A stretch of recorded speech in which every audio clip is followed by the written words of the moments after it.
welcome back. Some new faces. It's great to have everyone here at the Civa festival this year. We're talking about quantum. And just like in the format before, we're going to do the same thing. We're going to see an amazing film by Marina Otero, Verzier and Manuel Correa, Building for Quantum. Very happy to have you here.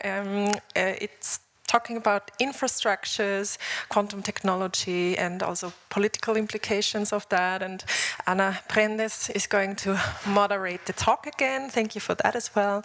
And we have Ivona Brandic here, coming from the physicist side. And I'm very much looking forward to the conversation. But before that, we watch the movie. So enjoy and see you in a few minutes.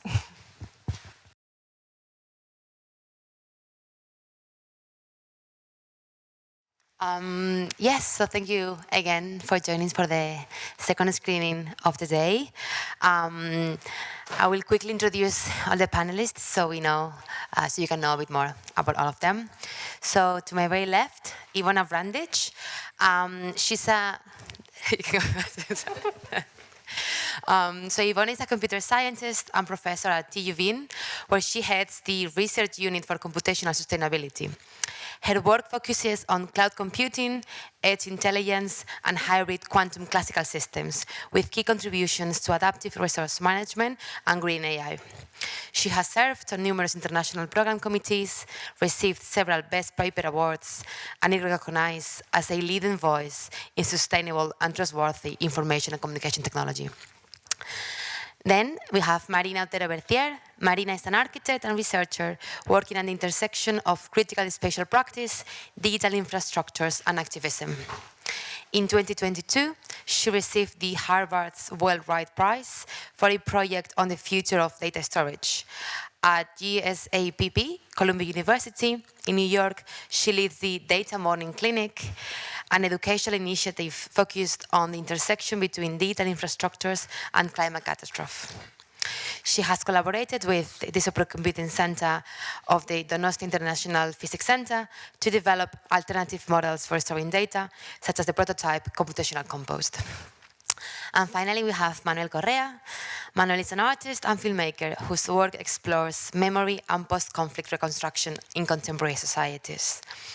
Manuel's work is exemplified by the difficult task of negotiating highly complex and fragile social relations formed in the aftermath of trauma. He has used documentary filmmaking as a tool through which to bring people together, creating meeting points for war victims, survivors, activists, and scientists. He was part of the Forensic Architecture Project, and he is currently a field transitional justice fellow. So, as you might have seen, this film, Building for Quantum, will have a huge focus of the day, of the conversation on quantum computing. So, a bit for a historical context, so the initial theories and experiments of quantum computing date back to the 80s, and nowadays, this technology is predicted to achieve this kind of up to debate operational hardware and algorithms by the end of the decade, and hopefully having real-world applications across various fields, including healthcare, electronics, and finance. Beyond its revolutionary computational power, it redefines the limits of knowledge itself and calls for new critical and artistic tools to grasp its far-reaching applications. So yeah, maybe to get things started, in the film you have some scientists already explaining or introducing how quantum computing works, but I would love, Ivona, if you can give us a grasp on the building blocks of quantum computing, and then if you can touch upon your work specifically in classical quantum computing hybrids. Well, I would say ask 10 scientists, you will get 15 definitions of what quantum computing is. I think everyone has his or her own definition. And as already mentioned in the movie, in a very nice way, it is so difficult to explain because it is so counterintuitive. And we know the classical world of zeros and ones, and I think I can explain it to a 3-year-old, 4-year-old perfectly. Quantum, I cannot. And I would like to continue with this explanation that we had in the movie, like having this dance floor where people are moving all the time. Once you switch on the light, they freeze, and then you have the status. You can have all other examples, for example, like flipping the coin. Right? In a classical world, you flip the coin, you have head or tail, right? In a quantum world, the coin is flipping around all the time, right? It's moving all the time. And once you measure it, it collapses into head or tail, right? But the good thing is the quantum works for you while it's flipping around, right? So that's the one thing why it's so, how to say, foundational and different, and why we have so much promises, right? But there are some problems. For example, the status gets destroyed once you measure it. It collapses, right? And this makes it very difficult to connect it with the classical world. And there are also some other characteristics, like you cannot copy the qubit. This makes the fundamental and the easiest algorithms from the classical world not implementable in quantum, right? And there is another characteristic, I think it was also mentioned in this movie. If two coins are entangled, if you measure the one coin, you instantly know what's happening with the second coin. And this makes it so powerful, right? I try personally, and yeah, I have to say, there are certain things that you can do very well with a quantum machine, but for example, you cannot do arithmetic operations. You cannot do 1 plus 2 or something like that, right? That's why we need a classical machine always to steer and to control the quantum machine. And this coexistence, yeah, classical and quantum, makes it even more difficult. From the film, Manuela, Marina, I guess what's particularly striking for me is how it captures, well, for context from the film, so it's the building that's going to host the first IBM quantum computer in northern Spain, in San Sebastián. And it captures this very moment of the building, of the space that's going to host this very high-tech technology. And it kind of, the first time I saw it, it kind of makes you wait for this moment of arrival of a technology, but through the very kind of materiality and infrastructure that it entails. So you see the bricks, you see the workers, you see the people who are actually building these infrastructures. While at the same time, you start imagining, as also the scientist I think he mentions when he's underground, all these very complex architectures, like the very, very low, like millikelvin temperatures, being shielded from cosmic rays. So it's the juxtaposition between the architectural spaces and then envision the technology that's going to arrive. So maybe can you talk us through why did you focus on this very, very specific moment for the film? So I had been working with this group of scientists before, with the Quantum Basque and the Donostia International Physics Center, developing prototypes. At some point I learned that this quantum computer was arriving to Donostia. And I was like, hey, why don't we take this opportunity to alter the design of the building and make it more energy efficient? And so on. They were like, listen, this is enough.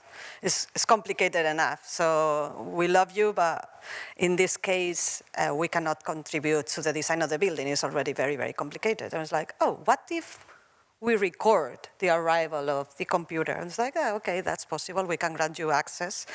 So we were very interested in demystifying the quantum, in the sense that, okay, it's super fascinating, but at the same time needs very real material and non-sophisticated conditions. So at the end of the day, it needs brick and mortar, it needs plasterboards, it needs people working, and we wanted to show that as well.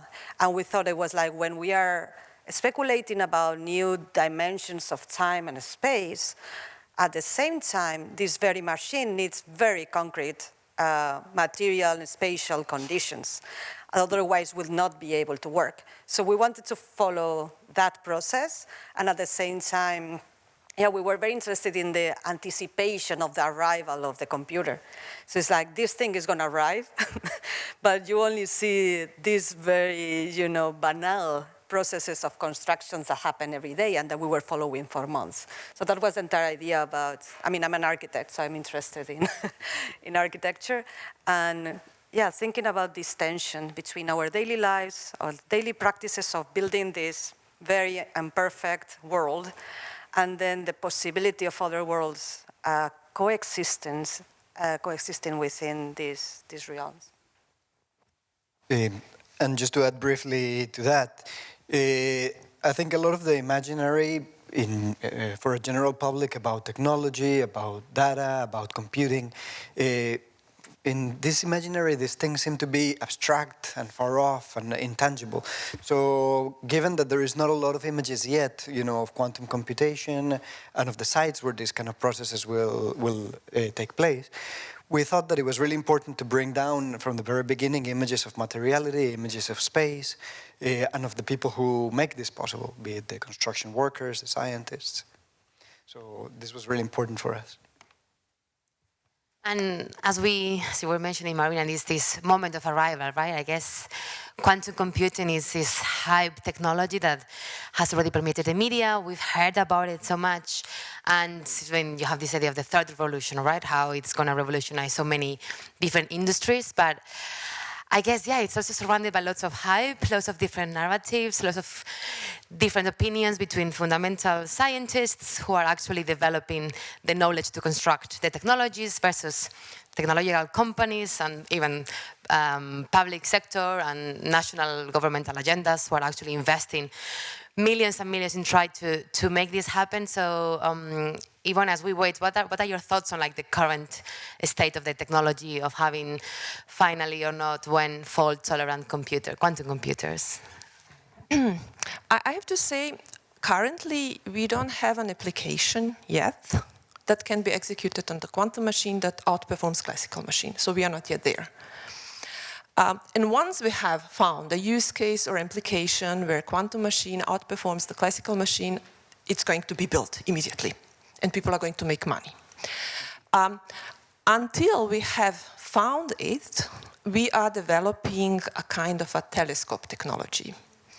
We want to develop languages, infrastructures, middleware, transpilation tools, everything, simulators, to be ready once this machine is built. And it creates a lot of pressure on science, on economy, on industries. And we have seen in this movie, obviously there is a superconducting machine that is going to be built in, but we don't have yet even the technology that is where we know, okay, this technology is going to make the race. It might be ion trap machine, it might be photonic, it might be D-wave machine, I don't know. There are so many other technologies, so there is so much insecurities in all these developments. However, we have to do the research. We have to do the research and we have to work towards this type of telescope technology, right? This is the status and this is where we are. And it creates, I have to say, it changes fundamentally also how the science is done. I have in my team, I'm a computer scientist, I have physicists in my team, data scientists, mathematicians, electrical engineers. I need all of them to understand this and to work and to create something substantial. And it creates also completely, and we have a paradigm shift in science, how we work together, how we interact with each other. And all my projects that I have are interdisciplinary. So there is no chance to go into one or another direction if you are not collaborating. And how, because for example, Marina, you just mentioned this other project in which you were working with data infrastructures, right? And how the data centers and how already as an architect be embedded in the design of a data center that will have scientific technological applications. But you mentioned, Ivona, you have scientists, physicists, but what's the role that other kind of disciplines that might involve in, to have an ethical by design, as the technology is still in very early stages, how feasible it could be if someone like Marina with her expertise could, bring a foot into that design, especially in academia, which might still be more flexible than industry. I don't know, I'm wondering about that. So I'm not sure if I have understood, so how to even broaden these collaborations, this work. Like, for example, thinking, beyond science. Of course, this is super important, because the way how we communicate about the achievements, pitfalls, whatever, it can be a pleasant way, or it can be a non-pleasant way. And I think the art has this pleasant way of communication, where people experience something, learn something, engage into something. I think artists know how to communicate that. And I think why the art is so important, and different disciplines are also why we have to talk to architects. No one knows how to build data centers, quantum data centers. There are just few of them, I think, in Europe. How many? I don't know. I think there are really few of them in Munich, in Spain. I think there is one in Innsbruck, but in Innsbruck we have ion trap machine. It works on room temperature, so we don't have these free fridges and these cryostats. And depending on how the machine looks like, the data center looks in a different way. I mean, I want to add that. Working with scientists, they were extremely generous with us, like trying to explain what quantum is, and bearing with us, and also opening the doors to that building. And when we shared the first cut we had from the movie, I think they were expecting something else, mostly a promotional video of their infrastructure. But they didn't say anything. They were like, it's very interesting. And we knew that was not what they expected, but still they were able to engage with the language and to also see, what art can bring to what they do. To say, okay, then you are showing this in the Venice Biennial. So that was also interesting for them, but yeah, I think they were a bit disappointed, but also very excited at the same time. And I think that's the key of these collaborations, that we share knowledges, but we don't share languages, and we sometimes don't understand each other, but still I think, I always found very, very generous and open-minded people in those spaces. I mean, thinking of, because the documentary is true, it brings all this experimental visual language, like, for example, animating when they have the blockosphere, right? When they have the multidimensional sphere, having this 3D animation. So when the scientist, even when she struggles to even put into words this metaphor to speak about to describe quantum computer, but then you bring about this more experimental language. So can you maybe, Manuel, as a filmmaker, what does art compared to how we can communicate about this phenomena when language sometimes fails? As the proper scientist, she actually even says oh no, it's not accurate, but any kind of visual abstraction language that we create around those ideas. Well, that's a great question, actually, and something that we were thinking a lot about when we were making the film, because I think, in a sense, when language fails, what often takes place is metaphors, and right now, quantum computing, quantum science is so difficult to imagine, so difficult to grasp, that we often wind up falling into this place where language fails and we recur to metaphor. So the idea is to always be clear that, that metaphors have a complicated game, that they do not actually make up for the space that they're taking, but actually quite the opposite. In a sense, they show the holes and the gaps in our imagination. So trying, like, while trying to come up with a visual world for this, the idea was, of course, to focus on the building, which was what we were thinking about all the time, focusing also on trying to create metaphors that were, there was actually, you know, a couple of unexpected stories. One day I told Marina, well, before we did the interview with the scientist, that I really wanted to film a rave because I thought the rave was, you know, one of the, like a kind of quantum-like event. And when we were interviewing her, she came up with this idea of a party of sorts. I thought, well, this is interesting, you know, how... Yeah, because I was like, a rave, really, like Manuel, because we are trying to find a common language. It's the third film we do together. I'm an architect, he's a filmmaker, he knows, and I'm like, yeah, why? And then the scientist said the question of the party, and I was like, okay, then, yeah. Let's do it. And then also things like the Altamira cave, for me that was important, right? Like the idea that, you know, past, present, and future all, you know, collapse and coexist, you know, in a non-linear state. So in a sense, you know, the Altamira cave is still being made as we're here projecting this film. So I think this is this sort of strange, you know. And while editing the film, also we were very conscious to have the finished drawings appear before the drawings were made. So there is this sort of like attempt to be non-linear with a medium that is intrinsically linear, right? So it's always, you know, a tale of shortcomings and failures, but that's kind of what. And in the film, you also bring about this other laboratory, the Canfranc laboratory, which, as they show, is this underground experiment located in the Pyrenees between France and Spain.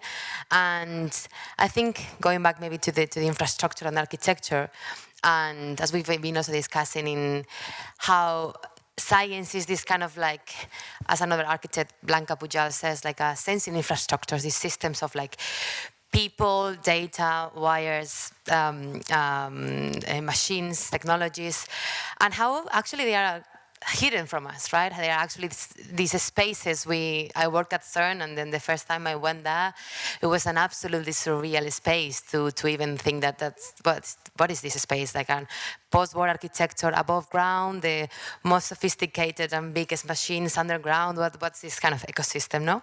So I'm wondering, Marina, as an architect, what are your thoughts on these spaces that at the end also serve as spaces for fundamental research and the creation of knowledge, I guess? Well, we were discussing all the time with Manuel, it's like how paradoxical is that in order to learn something about the world, we have to isolate ourselves from the world, outside world. So that's why we were very interested in the scientists explaining all the mechanisms that are necessary to isolate the, you know, the qubits. With absolute zero, this isolation and the building itself, to avoid, like, you know, cosmic rays and electromagnetic waves. And we were very interested in that idea of the knowledge that you gain while being isolated from the surroundings. That's why we also went to Canfranc, that they conduct experiments like about dark matter, for instance, or neutrinos, that those experiments will be profoundly transformed with the arrival of quantum computers. And again, that's an entire mountain that is shielding, is isolating these machines, these experiments from the world in order to understand our universe and life better. And it's a paradox that we were thinking that has been permeating Western knowledge in many ways. That's why the cave, like we think about the Greek philosophy, in many cases there were practices of incubatio katabasis, like being inside caves in order to have altered states of consciousness and understand the world. In many cases aided by toxic substances that were in the caves and that will allow you to reach those states. So we were thinking about this paradox. I'm also very interested in this idea that people like Michael Marder claims that we always assign depth as the ultimate realm of truth and consciousness and knowledge, while there are forms of being, like more, for instance, he refers to plant thinking, that is more superficial through the membrane, through the skin. So to me, that's a question mark. It's like, do we actually need to know, to go so deep in order to learn something about ourselves. Or it's actually the surface, why we discard the surface so easily. The surface relations are also very important to understand the world. And that's something that I like to entertain and think, and especially when looking into these experiments, especially because when thinking about depth, these experiments also rely on depth, that it means extractive practices of supplying energy, supplying minerals that are rare earths, that, you know, they have to destroy entire worlds, mountains, in order to supply this machine. So to me, that's a question mark. I don't have an answer, of course, but it's this tension between depth and surface.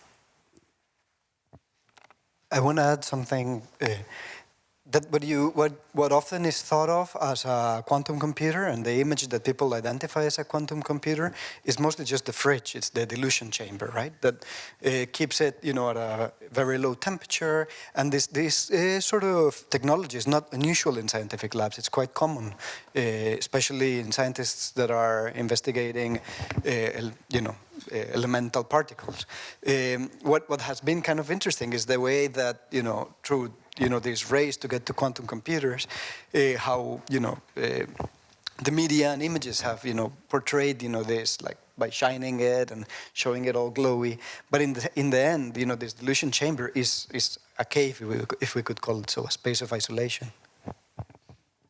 I don't know what you think, Ivona, of all this. No, absolutely. I mean, the shape and this physical appearance, it's something not very common to us. It looks like from another planet, right? You know, to describe that, to show what is used for, and basically that this quantum computer on its own cannot do basically anything for us, because we need the whole machinery around it to do something, to transform data from classical world into the quantum state. And I think not every one of us is going to have this machine in the living room, so they're going to be in specialized data centers, so you need the whole infrastructure to access it, right? And you know, to showcase, to communicate, to describe what it is, why it looks like in that shape, in that way, and this is just one type of quantum machines, and there are I don't know how many others, is of course a kind of also education, also for general audience, right? Where can we learn from the scratch that, right? When we were also preparing and discussing, exchanging thoughts for the talk, something that came up and I found really striking was how quantum computing redefines a relationship to data, to memory, and to information. I was going to try to explain, but maybe Ivona, I will let you to explain how information is processed in quantum computing, and maybe you can also talk about your relationship to it, because I thought it was fascinating. Well, basically, we don't have data in classical terms. We have quantum states, and we have to translate the data to these quantum states, and this makes it very difficult, and that's why, I don't know, the scientists say that quantum is used for big computational problems on small data. So you should have huge computational problems, but not that much data, right? And this makes it also quite difficult to be utilized nowadays for many, different problems. There are specific use case where probably mostly quantum computer might be useful, for example, because I have these atomic structures, I can represent information in a native way. For example, I can represent atoms and molecules very well on this machine and can use it for different manipulations on them, right? For design of different, I don't know, medicine or personalized medicine. Whenever I want to simulate molecules and let them do something without really doing it in a lab in a white coat, I can do it in a machine because it's cheaper, I know, more safe. Yeah?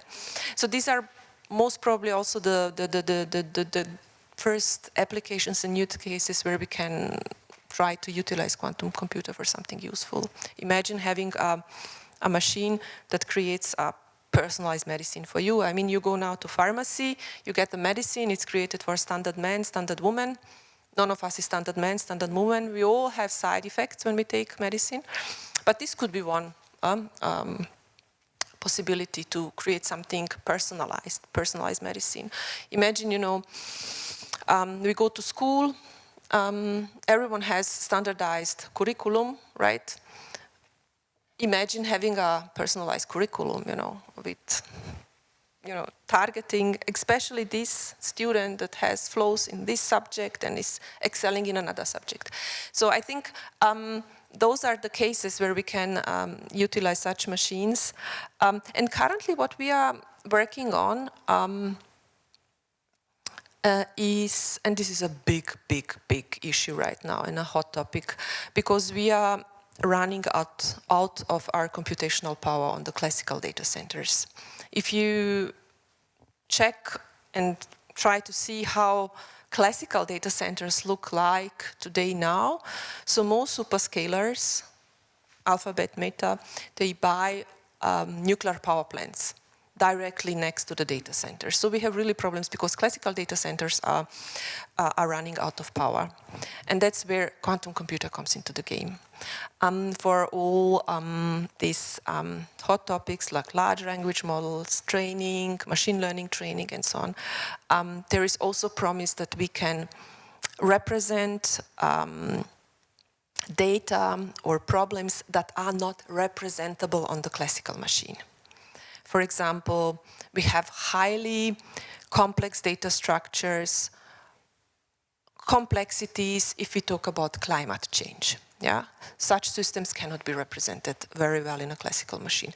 But because of all these possibilities that we have in the quantum machines, and we call it space efficiency, it might be the right way to represent these complexities.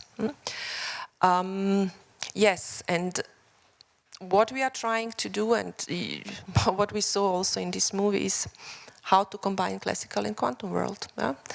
And also in movie was mentioned there is going to be a classical supercomputer, right? And the classical supercomputer steers the machine and evaluates the data, translates the data, and so on. So this is the European way.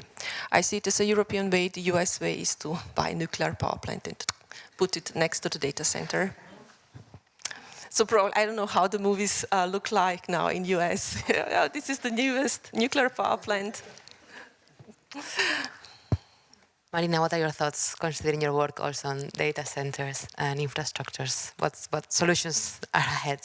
We were very interested in the question of accumulation of data. So part of the work I do is to, well, I do a lot of activism against those data centers because they consume a huge amount of energy and water. And I've been working with groups in Chile, also in Spain. I've been participating in the national plan for data centers in Chile, also now making allegations to the law in Spain and in Europe to make them to be different, and also as an architect to try to design them differently so they are not these monsters that devour all our resources to train these AIs. I'm not against the technology itself. I just think, honestly, that could be done better in terms of its relation to the environment. And one of the main questions is the amount of data that is needed to train these language models.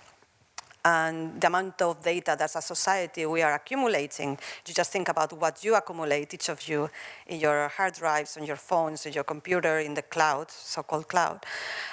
What is interesting is this is not stable. The files are also decay. The files corrupt, the software changes, the hardware also becomes obsolete.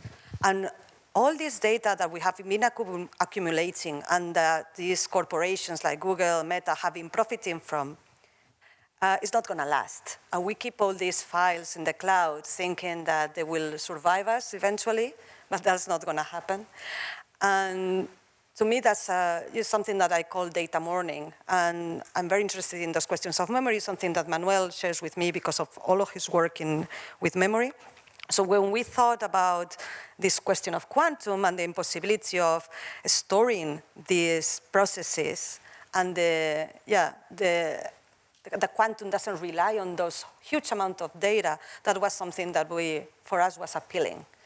Obviously, each new technology brings some excitement and also ethical concerns, because I cannot even understand quantum. For me, it's very difficult to understand what will be the ethical concerns related to quantum, while for AI, for instance, we are a bit more aware.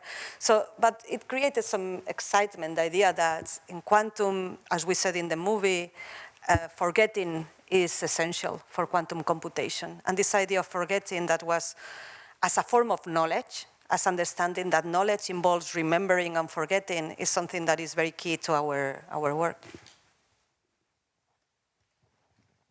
Yes, I think, maybe we could think that quantum computers are the opposite of Funes. In Jorge Luis Borges' short stories, Funes de Memorias, Funes falls from a horse and has an accident. And in this accident, after this accident, he remembers absolutely everything. He remembers what each shape of each cloud was at every single second. And because he remembers everything, he has this traumatic situation of not being able to understand that the cloud from 4 p.m. is different than the one from 4:10. So forgetting is essential, in a sense, for being able to process information. In the field of historic memory, memory and oblivion are always entangled. They're all like braided in a Mobius strip of sorts, if we could call it. We remember some things and we forget others. Mostly we bring things, back to be able to create commitments to the future. So in a sense, also, time in this particular aspect is also not linear. A lot of the data that is accumulated, funnily enough, to link it again to Borges' short story, a lot of the data that is accumulated is scientific data about, weather, to be able to know what happened, in terms of, the weather, and create a weather forecast. So it is data of the past that we keep accumulating and storing and storing and storing, hopefully to be able to predict the future. But of course, the possibility to be able to analyze all this data requires vast amounts of energy, and I understand that this is one of the challenges, as of now, for this kind of predictability. If I may add, we are now living in an age where we have really exponential increase in the way how we represent the data. We had, books for centuries, right? The books were the only medium, right, to store data. Or maybe from generation to generation, this generational knowledge that we learn something from our mom and so on. Now, I don't know, during my lifetime, I experienced so many different ways to store data, from tapes to CDs, DVDs, USB sticks, hard drives. Now we are in an age where we don't really try to store data, we try to store models. We create models, we accumulate, distill, aggregate data and create models, right? And you're talking about how to forget the data. I think, who knows whether we are going to be able to read the data that we are storing now on our hard drive, whether we are going to have PDF readers, JPEG or whatever, because of this pace that we have in the science and also in technology. I print my pictures. I have my top 10 every year. Yeah. Who knows what happens? But because you also experience what it means to... I experience what it means to lose everything. I came to Austria as a Bosnian refugee, and I don't have pictures from my childhood. So it's a kind of a trauma for me. It's a kind of, a way to secure whatever happens. I don't find a PDF reader, or I cannot load the pictures from my hard drive on a safe side, to be on a safe side, right? I think it's also personal history somehow, that, we might all have to start printing some of our favorite pictures, just in case what happens with data centers. We have only a few minutes left, but I would love to open the floor if anyone has any questions to...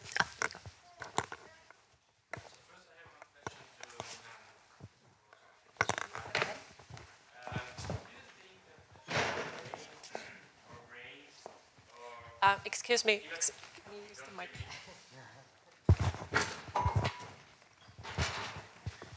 So do you think that our brain, or even more general, our thinking and feeling and intuition, because you often, is working more like, is classically, I mean, like with bits of 0 and 1, or on the wave of Roger Penrose, more like with quantum effects, or perhaps something in between?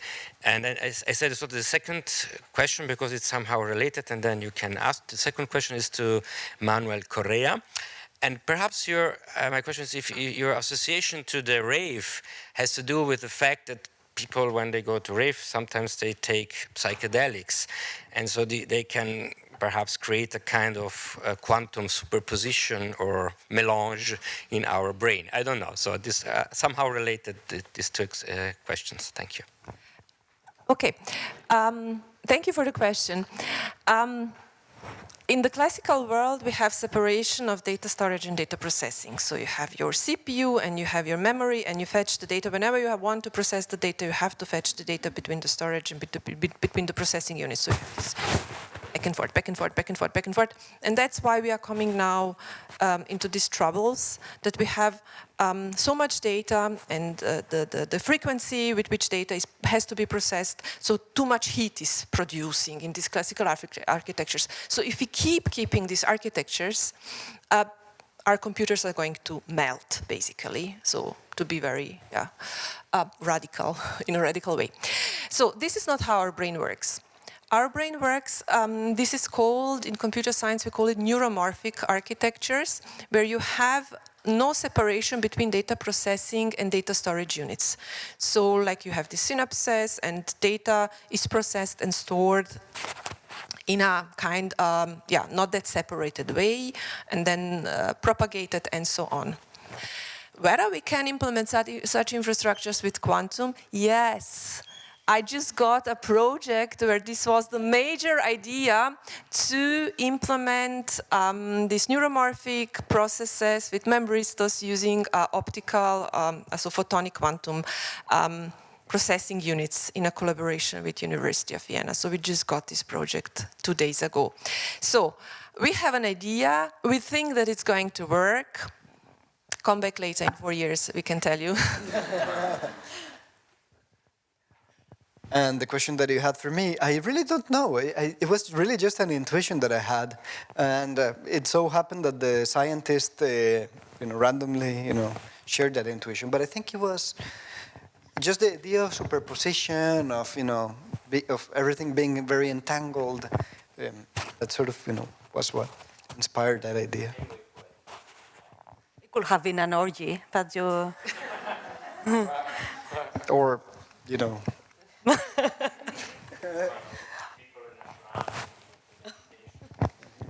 yes, or people, walking around Mecca, but,